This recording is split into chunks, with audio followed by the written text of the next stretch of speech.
Ladies and gentlemen, welcome to Chanel Jasmine, the best novel Chanel for romantic stories.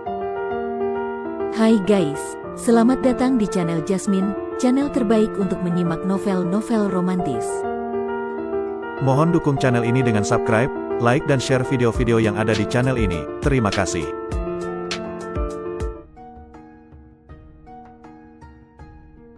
Perintah Kaisar Naga bab 4817, 4818, 4819. Tidak masalah, Dev benar-benar langsung setuju. Dev, apakah kamu gila? Lin Kevan menatap Dev dengan tak percaya. Kakak keempat, aku bisa menghancurkannya sampai mati tanpa pedang pembunuh naga. Dev tersenyum sedikit. Baiklah, karena kamu setuju, kamu tidak diperbolehkan lagi menggunakan pedang di tanganmu, kata Tetua Agung Sekte Tang. Saat ini Dev benar-benar menyimpan pedang pembunuh naganya. Di dalam kedai, lelaki tua berambut merah itu berkata dengan heran, aku tidak menyangka Dev akan berani setuju. Alasan mengapa dia begitu kuat adalah karena pedang di tangannya memainkan banyak peran. Jika dia tidak memiliki pedang pembunuh naga, mustahil baginya untuk mengalahkan Tetua Agung Sekte Tang. Dia berada di alam transformasi keabadian tingkat keempat. Tuan Muda Ming tersenyum dingin, itu belum tentu benar. Apakah menurutmu Dev itu bodoh? Alasan mengapa dia berani setuju adalah karena dia benar-benar yakin. Tunggu saja dan lihat, semakin banyak kejutannya. Tuan Muda Ming meminum anggur di tangannya. Tetua Agung Sekte Tang di sisi lain melihat ini dan melambaikan tangannya dan berkata, kalian semua mundur, aku akan melakukannya sendiri. Semua orang dari Sekte Tang perlahan turun kembali ke tanah, hanya Dev dan Tetua Agung Sekte Tang yang berada di udara, berdiri saling berhadapan. Namun, semua anggota Sekte Tang ini menatap Dev. Meskipun mereka akan dicemooh banyak orang, itu tidak mencegah mereka menyerang Dev pada saat kritis. Bagaimanapun, mereka semua menggunakan senjata tersembunyi, dan mereka menyerang saat orang-orang tidak siap. Tetua Agung Sekte Tang menatap Dev, tatapan matanya berangsur-angsur menjadi dingin, dan belati kupu-kupu di tangannya mulai berputar. Pada saat ini, dia tiba-tiba melompat keluar dan ingin membunuh Dev, dan bahkan mengikuti Dev untuk bertarung sendirian. Dan itu sepenuhnya karena motif egois. Setelah melihat pedang dan binatang suci di tangan Dev, Tetua Agung ingin membunuh Dev dan mengambil cincin penyimpanan Dev untuk dirinya sendiri. Dev pasti telah menghabiskan banyak energi dalam pertempuran dengan Sekte Ling sebelumnya. Ditambah lagi, tanpa menggunakan pedang pembunuh naga, Tetua Agung Sekte Tang yakin bahwa dia dapat membunuh Dev. Jika sekelompok orang maju dan membunuh Dev, mungkin butuh usaha keras untuk mendapatkan cincin penyimpanan Dev. Lagi pula, semua orang tergila-gila pada harta karun di tubuh Dev. Kalau tidak hati-hati, bisa-bisa harta karun itu akan direbut orang lain. Itulah sebabnya dia menyarankan untuk melakukannya sendiri. Namun, Tetua Agung Sekte Tang masih tampak bodoh. Alasan mengapa Dev berani menyingkirkan pedang pembunuh naga adalah karena dia pasti sangat yakin dengan pertarungan ini. Bagaimana, bisakah aku mulai bertarung tanpa pedang? Dev bertanya. Tentu saja, untuk mencegah orang lain menuduhku melakukan penindasan, aku bisa memberimu 3 gerakan. Tetua Agung Sekte Tang mengatakannya dengan sangat bangga. Lagi pula, sudah cukup menindas bagi seorang kultivator di alam abadi tingkat keempat untuk berurusan dengan seorang kultivator di alam Mahayana tingkat ketiga. Sekarang dia ingin dia berhenti menggunakan pedang. Betapa tidak tahu malunya itu. Itulah sebabnya Tetua Agung Sekte Tang mengusulkan agar Dev melawannya dengan 3 jurus, sehingga dia bisa menyelamatkan mukanya di hadapan semua orang. Dev tersenyum tipis dan mengabaikannya, tetapi mengepalkan tinjunya erat-erat. Tinju cahaya suci, Dev meninju. Boom! Sebuah tangan besi raksasa merobek kekosongan dan menuju ke arah sesepuh Agung Sekte Tang. Tetua Agung Sekte Tang terkejut melihat ini. Awalnya dia mengira Dev hanya bisa melepaskan kekuatannya yang mengerikan dengan bantuan pedang pembunuh naga. Tetapi, sekarang pukulan Dev datang dengan teror yang tak ada habisnya. Apakah ini keterampilan sihir? Tetua Agung Sekte Tang merasa ngeri. Dia dapat dengan jelas merasakan dari kekuatan pukulan ini bahwa ini bukanlah teknik bela diri biasa.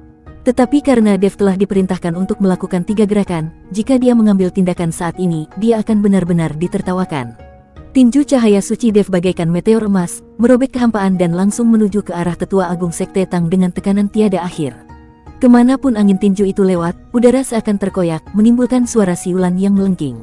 Wajah Tetua Agung Sekte Tang tiba-tiba menjadi serius. Dia tidak menyangka bahwa kekuatan pukulan Dev akan begitu mengerikan. Dan itu jauh di luar dugaannya. Badai 1000 kupu-kupu. Tetua Agung Sekte Tang berteriak pelan dan tiba-tiba mengayunkan tangannya. Ribuan belati kupu-kupu langsung berubah menjadi penghalang badai besar, menghalanginya. Di tengah badai, belati itu berputar bagaikan kilat, menimbulkan suara mendengung, seolah-olah ada banyak kupu-kupu yang berterbangan tertiup angin. Tinju cahaya suci dan badai seribu kupu-kupu saling bertabrakan, menimbulkan suara gemuruh yang memekakkan telinga. Bayangan tinju emas dan badai perak saling terkait di udara, membentuk tirai cahaya yang menyilaukan. Semua orang di kedai itu menutup telinga, mata mereka penuh dengan keterkejutan. Pukulan ini sangat kuat. Lelaki tua berambut merah itu membelalakan matanya, menatap pertarungan di udara dengan tak percaya. Mulut tuan muda Ming sedikit melengkung, dengan sedikit kegembiraan di matanya. Benar saja, Dev bukanlah orang yang sederhana. Dia sama sekali tidak membutuhkan pedang. Pukulan ini saja sudah cukup untuk mengguncang kultivator dari alam transformasi keabadian tingkat keempat. Di udara, bayangan tinju Dev secara bertahap ditelan oleh badai seribu kupu-kupu, tetapi wajah tetua agung Sekte Tang tidak rileks. Dia jelas merasakan bahwa kekuatan tinju Dev belum sepenuhnya hilang, melainkan terus mengembun dalam badai, seolah-olah dapat menembus pertahanannya kapan saja. Jari abadi, teriak Dev dengan suara rendah. Sosoknya tiba-tiba melesat, dan dia langsung muncul di sisi tetua agung Sekte Tang. Dev melihat cahaya keemasan berkelap-kelip di ujung jarinya. Kemudian dia mengarahkan jarinya dan cahaya keemasan itu tiba-tiba mengarah ke tetua agung Sekte Tang. Jari abadi, murid tetua agung Sekte Tang mengecil dan dia merasa ngeri. Dia tidak menyangka Dev telah menguasai sihir yang begitu dalam. Kekuatan jari ini bahkan lebih mengerikan daripada tinju cahaya suci sebelumnya. Saat jari abadi itu membelah kehampaan, semua yang ada di sekitarnya seakan berhenti. Asal muasal waktu, tuan muda Ming di kedai berdiri, senyum di wajahnya menghilang, dan dia menatap Dev di udara dengan tenang.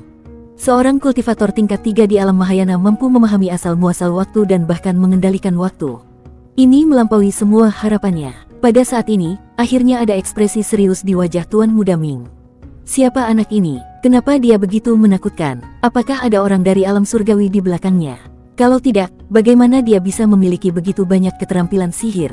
Orang tua berambut merah itu pun berkata dengan ekspresi terkejut. Yang lainnya juga menatap kosong, dengan ketidakpercayaan tertulis di seluruh wajah mereka. Kapan orang ini menjadi begitu cakap? Lin Kevan menelan ludahnya, wajahnya penuh keterkejutan. Penguasa aula ke-10, yang bersembunyi di antara kerumunan, diam-diam merasa senang di dalam hatinya. Jika dia tidak mengikuti Dev, dengan kekuatannya saat ini, dia pasti sudah menjadi mayat hidup di bawah pedang Dev sejak lama. Dan di sudut terakhir kerumunan, Ningzi dan Suyuki telah mengamati pertarungan Dev. Saat Dev membunuh pemimpin Sekte Ling, dan sekarang dia bertarung melawan tetua agung Sekte Tang, dan bahkan menggunakan keterampilan sihir seperti tinju cahaya suci dan jari abadi, Ningzi merasakan celah besar di dalam hatinya. Adik laki-laki, orang ini tidak mudah dibunuh, kata Suyuki perlahan. Kakak senior, mungkin sulit untuk membunuh orang lain, tapi aku yakin kamu pasti bisa membunuhnya, pasti. Wajah Ningzi penuh percaya diri dan kepastian. Karena saat ini hanya Ningzi yang tahu bahwa ketika Suyuki menampakkan wajahnya, Dev akan tercengang dan pasti tidak akan menyerang Suyuki lagi. Pada saat itu, Dev pasti sudah menjadi seekor domba yang harus disembelih. Pada saat ini, Tetua Agung Sekte Tang terkejut dan tidak berani lalai sedikit pun. Dia tiba-tiba menggenggam kedua tangannya, dan badai seribu kupu-kupu langsung menyusut, berubah menjadi perisai cahaya perak yang menghalangi di depannya. Di mata Dev, semua gerakan sekarang menjadi sangat lambat. Kemudian cahaya jari emas melesat menuju Tetua Agung Sekte Tang sebelum perisai cahaya terbentuk. Wus! Tetua Agung Sekte Tang terkena jari ini, menyemburkan darah dari mulutnya, terpental ke belakang, dan menghantam tanah dengan keras, menciptakan lubang yang dalam. Tetua Agung, anggota Sekte Tang berteriak kaget dan ingin bergegas maju untuk menyelamatkan mereka, tetapi Dev melirik mereka dengan dingin, kita bertarung sendirian. Jika kalian berani bergerak, kalian akan mati. Singkat kata, tekanan tak kasat mata membuat anggota Sekte Tang tidak berani bertindak gegabah. Tetua Agung Sekte Tang berjuang untuk bangkit dari tanah, matanya penuh dengan kengerian dan keengganan.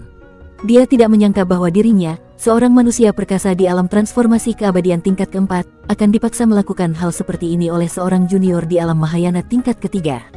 Terlebih lagi, pihak lain bahkan tidak menggunakan pedang, sungguh salah perhitungan. Tapi sekarang, dia tidak bisa mundur. Gerakan ketiga, sebaiknya aku yang memulai. Suara Dev terdengar lagi, dan sosoknya muncul di hadapan Tetua Agung Sekte Tang seperti hantu. Ada secercah keputusasaan di mata Tetua Agung Sekte Tang. Dia tahu bahwa dia harus mencoba yang terbaik, dan sekilas tatapan kejam tiba-tiba terpancar di mata Tetua Agung Sekte Tang. Aku tidak akan mati. Tetua Agung Sekte Tang tiba-tiba menggigit lidahnya, menyemburkan seteguk darah, dengan cepat membentuk segel dengan tangannya, dan berteriak dengan suara rendah, teknik terlarang Sekte Tang 10.000 kupu-kupu melahap jiwa. Dalam sekejap, kupu-kupu hitam yang tak terhitung jumlahnya terbang keluar dari tubuhnya, setiap kupu-kupu membawa napas kematian yang kuat, lalu melilit tubuh Tetua Agung Sekte Tang. Kupu-kupu hitam ini tampaknya mampu melahap segalanya. Bahkan udara pun terkikis olehnya, sehingga menimbulkan suara mendesis. Dev tersenyum dingin. Jelas bahwa tetua agung Sekte Tang ingin tinjunya juga terkontaminasi oleh kupu-kupu hitam yang mengerikan ini, tetapi Dev tidak sebodoh itu. Dev tiba-tiba melancarkan pukulan, namun tepat saat tinjunya hendak mencapai tetua agung Sekte Tang, sebuah pedang panjang tiba-tiba muncul. Pedang pembunuh naga langsung menembus tubuh tetua agung Sekte Tang. Dan pada saat yang sama, kupu-kupu hitam langsung ditelan oleh energi pedang dan berubah menjadi ketiadaan. Kamu, mata tetua agung Sekte Tang membelalak, darah mengalir keluar dari mulutnya, dan wajahnya penuh dengan kebencian, kamu tidak menepati janjimu. Dia sepakat untuk tidak menggunakan pedang, jadi dia akan membiarkan Dev melakukan 3 gerakan. Namun untuk gerakan ketiga, Dev menggunakan pedang pembunuh naga, sungguh tak tahu malu. Jika tetua itu tahu hal ini, dia akan langsung membungkus Dev dengan 10.000 kupu-kupu pemakan jiwa. Mengapa dia repot-repot membiarkan Dev terkontaminasi oleh tinjunya? Dev perlahan menghunus pedang pembunuh naga, menatap tetua Sekte Tang yang marah dan berkata, maaf, aku tidak menepati janjiku. Aku minta maaf. Dev meminta maaf kepada tetua agung Sekte Tang, dan sikapnya sangat tulus. Tetua agung Sekte Tang menatap Dev dengan mata tertuju padanya. Ekspresinya begitu marah hingga dia ingin memakan Dev hidup-hidup. Sayangnya, dia tidak bisa melakukannya lagi. Tubuhnya perlahan jatuh, dan akhirnya dia benar-benar mati. Tetua agung Klantang telah mati. Dia ditikam sampai mati oleh pedang Dev. Tetua agung, semua orang dari Sekte Tang mengerumuni tetua agung. Dev, kamu benar-benar orang yang tidak tahu malu, kamu benar-benar tidak menepati janjimu. Qian Xiaohan sangat marah hingga seluruh tubuhnya gemetar, menunjuk ke arah Dev dan mengumpat. Bukankah aku sudah minta maaf? Aku benar-benar minta maaf. Aku tidak bisa menahan diri untuk tidak menggunakan pedang tadi. Atau kita bisa bertarung. Aku janji tidak akan menggunakan pedang. Dev merentangkan tangannya dan berkata tanpa daya. Tidak tahu malu, orang itu sudah mati, apa gunanya meminta maaf? Qian Xiaohan gemetar. Bagaimana kalau aku menghidupkannya kembali? Kata Dev. Menghidupkan. Qian Xiaohan tertegun dan menatap Dev dengan tak percaya, bisakah kamu menghidupkan kembali orang mati? Hanya masalah sepele, Dev perlahan mengulurkan tangannya, dan api panas mulai keluar dari telapak tangannya. Semua orang menatap Dev dengan kaget saat ini, sambil menahan napas. Mereka belum pernah melihat seseorang yang dapat membunuh seseorang dan kemudian menghidupkannya kembali. Bisakah dia juga membangkitkan orang mati? Tuan Muda Ming juga penasaran. Dia melompat keluar dari jendela kedai dan berdiri di antara kerumunan. Pada saat ini, mata semua orang terfokus pada Dev. Bersambung.